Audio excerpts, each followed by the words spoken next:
Now, Julianne Cusick decided, after she discovered her husband was a sex addict, she decided she would not leave him, although he had been cruising for sex. Joining me to discuss, relationship expert Laura Barron. Laura, what jumps out at you about this? Well, I'm just glad that God got a hold of them before I did, because I would have taken that woman out of this relationship stat. I mean, it doesn't matter what is laid down in terms of what your morals are, what you're preaching.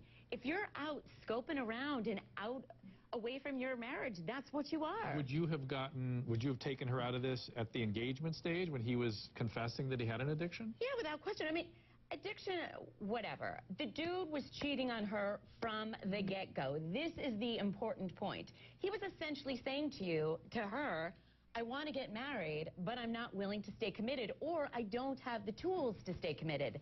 That's a problem. And yet he had said, he admitted that he got a problem. He was in treatment. Sure. I'm going to work on this. I mean, at what point do you give somebody a break? Let me say to you guys, the couple, I'm sure you're aware of this, that a significant percentage of couples where one is sexually addicted stay together and end up in a really good place through treatment. Have you both had treatment? Yeah. Yes, absolutely. And I believe that a person can experience a kind of marriage and relationship and a kind of intimacy actually as a result of staying committed and walking through something like this, not despite. And we both would say today that we've got something that we never could have imagined from having walked through this together. Again, I'm trying to give people an understanding of where this thing takes someone. And again, you with the squeaky clean job and looking great on the outside and having this unbelievable life that was on the dark side, I still don't have a picture. I'm imagining you in a back alley with your life in danger, with a prostitute. I mean, how bad did it get? I was really, really out of control. I had a job at the time in mental health, because one of my degrees is in counseling psychology, where I would be on call at local hospitals. And so I had these large amounts of time where I didn't have to account for anything. And I began to tell little white lies that grew into bigger lies, that grew into really a double life of deception.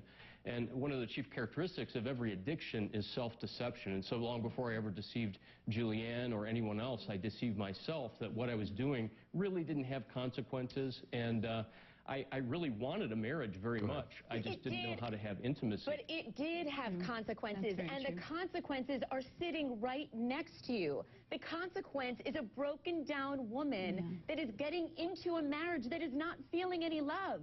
That's consequences. Oh, yeah, I was saying that the addiction was telling me that there were no consequences. That was the nature of the self-deception.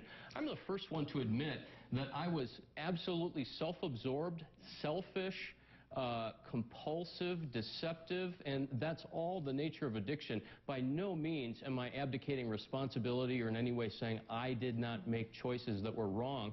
According to my faith, I would say that those choices... Go ahead. No, well, I guess the issue that I see in this is that, you know, it was almost as if you had asked your wife to stay with you while you were consistently disrespecting her. But now, Julianne, you actually didn't. Hold on. You had him sleeping on the floor, as I understand. You actually did take consequence.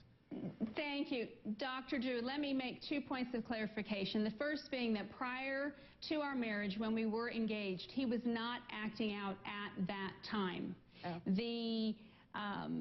Yes, so he was sober, if you will. He was not healed, but he was in treatment. There may have been 2 or 3 slips, but it wasn't a chronic, this is the lifestyle I want. But Julianne, honey, the slips, but these slips is what... Oh, I was naive. Is what got him down into the back alleys of your marriage.